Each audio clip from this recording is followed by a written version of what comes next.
Unipolar রাজনীতির পরিবর্তে দেখা গিয়েছে মাল্টিপোলার রাজনীতি। এই মাল্টিপোলার রাজনীতির প্রভাব যেমন পাকিস্তানের উপর পড়ছে, প্রভাব পড়ছে ভারত ও বাংলাদেশের উপর। পাকিস্তানের বেল্ট অ্যান্ড রোড উদ্যোগ থেকে চীন মুখ ফিরিয়ে নিয়েছে। টানা ৪৪ বছরেরও বেশি সময় ধরে আওয়ামী লীগের সভাপতির পদ আঁকড়ে ধরে আছেন শেখ হাসিনা। বারবার নেতৃত্ব ছাড়ার কথা বললেও কখনো তিনি বিকল্প কারো কথা উচ্চারণ করেননি।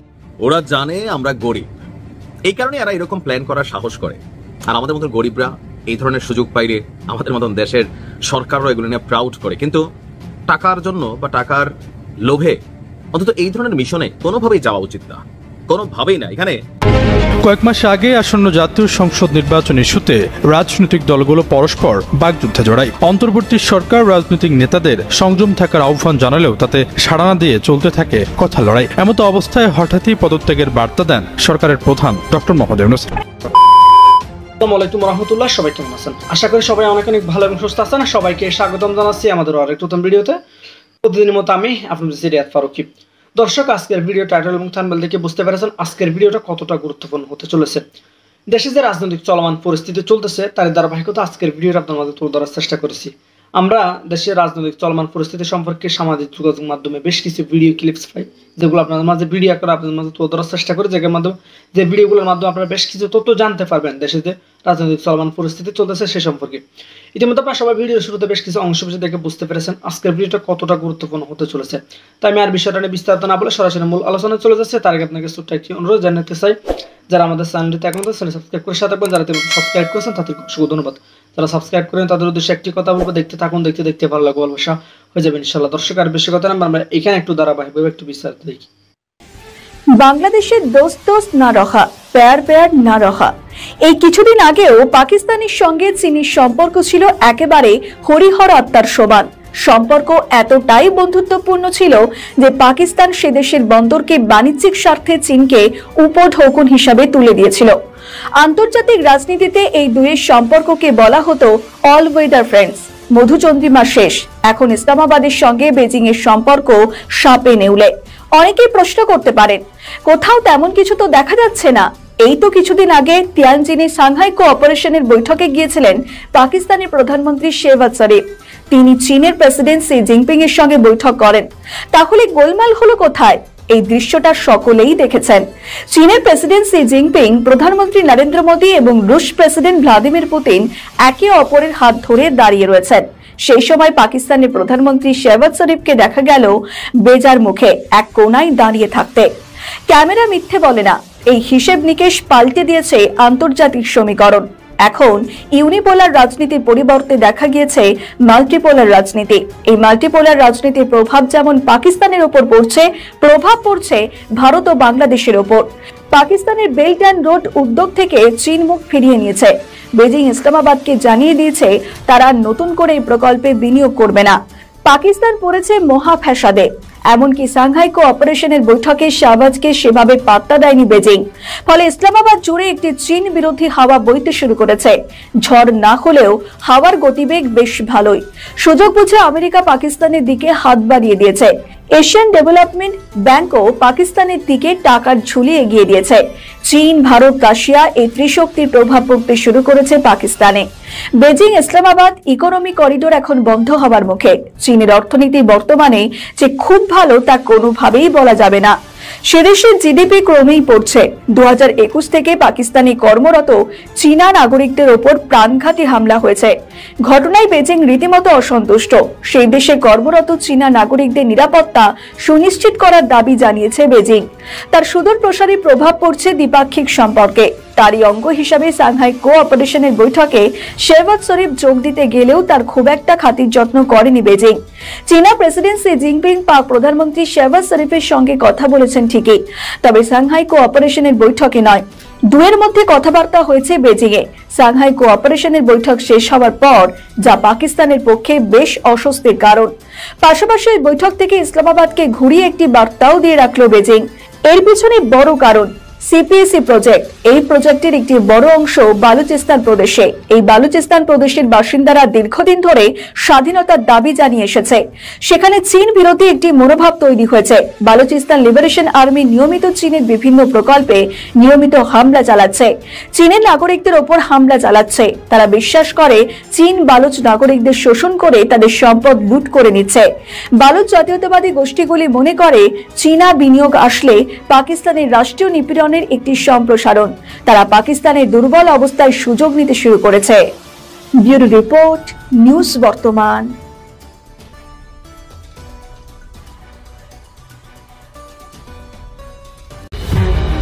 টানা ৪৪ বছরেরও বেশি সময় ধরে আওয়ামী লীগের সভাপতির পদ আঁকড়ে ধরে আছেন শেখ হাসিনা। বারবার নেতৃত্ব ছাড়ার কথা বললেও কখনো তিনি বিকল্প কারো কথা উচ্চারণ করেননি। এমনকি দলীয় নেতৃত্বে তার অনুপস্থিতিতে কে বা কারা দলের হাল ধরবেন সেই সাকসেশন প্ল্যান বা উত্তরাধিকারের পরিকল্পনা নিয়ে তিনি কখনো প্রকাশ্যে মুখও খোলেননি। পর্যবেক্ষকরা মনে করেন গত বছরের ৫ই আগস্ট শেখ হাসিনা ক্ষমতাচ্যুত হওয়ার পর আওয়ামী লীগের মতো এত বড় একটা দলের সংগঠন যে কার্যত তাসের ঘরের মতো ভেঙে পড়েছিল, সেটারও একটা বড় কারণ ছিল এই দুর্বলতা। বস্তুত শেখ হাসিনার উপস্থিতি না থাকলে দলের তৃণমূল স্তরের নেতাকর্মীরা কার কাছ থেকে নির্দেশনা পাবেন তা নিয়েও ছিল চূড়ান্ত স্পষ্টতা। গত ১ বছরেরও বেশি সময় ধরে ভারতে অবস্থান করছেন শেখ হাসিনা।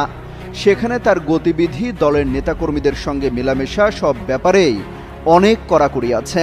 তাই পরিস্থিতির চাপেই তাকে এখন উত্তরাধিকারের এই অমীমাংসিত বিষয়টি ফয়সালা করার দিকে নজর দিতে হচ্ছে।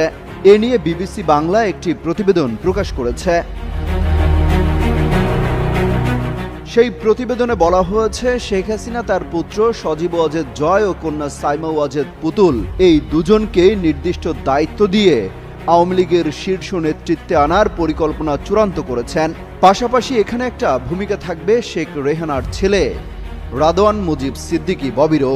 এক্ষেত্রে ভারতের প্রধান বিরোধী দল কংগ্রেস তাদের দলীয় নেতৃত্বে রাহুল গান্ধী ও প্রিয়াঙ্কা গান্ধীকে নিয়ে যে মডেলটা অনুসরণ করছে, আওয়ামী লীগের ক্ষেত্রেও ঠিক সেটাই করতে চাইছেন দলীয় সভাপতি। এক্ষেত্রে সাইমা ওয়াজেদ পুতুলকে বিশ্ব স্বাস্থ্য সংস্থা অনির্দিষ্টকালের ছুটিতে পাঠানোর পর তিনি এখন পুরোদস্তুর রাজনীতিতে সক্রিয় হচ্ছেন। সজীব ওয়াজেদ জয় এখন আমেরিকার স্থায়ী বাসিন্দা হলেও মায়ের পর দলের প্রধান মুখ ও মুখপাত্র হিসেবে দায়িত্ব পালন করছেন। কিন্তু সাইমা ওয়াজেদ যেহেতু মায়ের সঙ্গে একই শহরে রয়েছেন, তাই শেখ হাসিনাকে তিনি সরাসরি সাহায্য করতে পারছেন অনেক বেশি। বাইরের দর্শনার্থীদের সঙ্গে শেখ হাসিনা সরাসরি দেখা করার ক্ষেত্রে যেহেতু অনেক বিধিনিষেধ আছে, তাই সে কাজটা এখন অনেকাংশে সাইমা ওয়াজেদের উপর বর্তেছে। গত ২ মাসে তিনি বেশ কয়েকবার এরকম বৈঠকও করেছেন। ফলে বলাই যেতে পারে শেখ হাসিনা এখন ধীরে ধীরে অনেক দায়িত্বই ছেলে মেয়েদের উপর ছেড়ে দিয়েছেন বা দিতে বাধ্য হচ্ছেন। এসব তথ্য তুলে ধরে একটি প্রতিবেদন প্রকাশ করেছে বিবিসি বাংলা। অমিত হাসান রবিন, যুগান্তর নিউজ।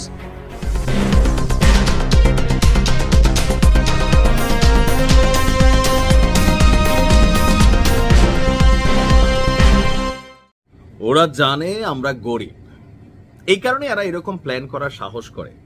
আর আমাদের মতন গরিবরা এই ধরনের সুযোগ পাইলে আমাদের মতন দেশের সরকাররা এগুলো নিয়ে প্রাউড করে। কিন্তু টাকার জন্য বা টাকার লোভে অন্তত এই ধরনের মিশনে কোনোভাবেই যাওয়া উচিত না, কোনোভাবেই না। এখানে ট্রাম্প বা আমেরিকা বেসিক্যালি তাদের যে পরিকল্পনাগুলা বাংলাদেশ সেনাবাহিনী নিয়ে এই মুহূর্তে খুবই ষড়যন্ত্রমূলক আমার কাছে মনে হয়েছে। কেন বাবা, তোরা না পৃথিবীর সবচেয়ে শক্তিশালী সেনাবাহিনী, তো তোদের লোক পাঠা, আর পাঠাবে আমাদের সেনাবাহিনী, নৌবাহিনী, বিমান বাহিনী। ইভেন আমরা এগুলোতে যাব কেন?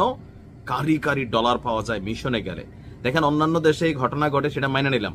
এরা নিজেরা সারা পৃথিবীতে ভেজাল লাগাইয়া পরে যে গরিব রাষ্ট্রগুলা থেকে মিশনের নাম দিয়ে অনেক সেনা অফিসারদেরকে নিয়ে যায়, আর আমাদের তারাও যায়। একদিকে ভালো, কিন্তু আরেকদিকে পুতিনের মুখের সামনে পড়া, এটা ভাই ভিন্ন হিসাব। ইউক্রেন নিয়ে নতুন একটা পরিকল্পনা করছে আপনার আমেরিকা। খুব শীঘ্রই হয়তো যুদ্ধটা বন্ধ হবে। বন্ধ হওয়ার পরে একটা জোন তৈরি করা হবে, বাফার জোন। এই জোনটা একটা নির্দিষ্ট এরিয়া, কয়েক কিলোমিটার নেওয়া হবে। সেইখানে পাহারা দিবে কে, দায়িত্ব পালন করবে কে, বাংলাদেশের সেনাবাহিনীকে চয়েস করা হয়েছে এবং সৌদির। তো সৌদিতে আসলে সৌদির নিজস্ব লোক সেনাবাহিনীতে কাজ করে কিনা আমি জানি না, বা সেখানে সৌদি যাবেও কিনা, কিন্তু বাংলাদেশ যাবে। আচ্ছা, প্ল্যানটা শোনেন। রাশিয়া এবং ইউক্রেন যে যুদ্ধ চলছে সেটার অবসান নিয়ে ট্রাম্পের পরবর্তী পদক্ষেপ কি তা নিয়ে একটা ধারণা সামনে আসছে, যে যুদ্ধবিরতির পর দুই দেশের মাঝখানে গড়ে উঠতে পারে একটি বাফার জোন, আর সেটির নিরাপত্তার তত্ত্বাবধানে নেতৃত্ব দিতে পারে যুক্তরাষ্ট্র।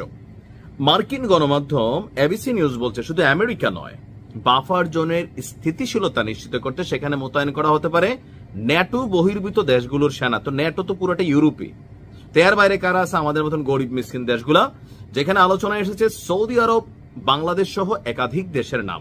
সৌদি সম্ভবত যাবে না, আর গেলেও তারা কমান্ডিং এ থাকবে, আমাদের তারা দিয়ে দিবে মাঠ পর্যায়ে পুতিনের বড় বড় মিসাইলের সামনে। প্রতিবেদনটি বলছে পরিকল্পিত বাফার জোন হবে এবং একটি বৃহৎ নিরস্ত্রীকরণ এলাকা, যাতে রাশিয়ার ভবিষ্যৎ আগ্রাসন ঠেকানো যায়। সৌদি কিংবা বাংলাদেশের সেনাদের অংশগ্রহণ সেই নিরাপত্তা জোরদার করবে বলেই মনে করছে যুক্তরাষ্ট্রের নীতি নির্ধারকরা। বাংলাদেশ সেনাবাহিনীর সুনাম আছে দেশের ভিতরে, আমাদেরকে এখন মানে ইতিহাসের সর্বনিম্ন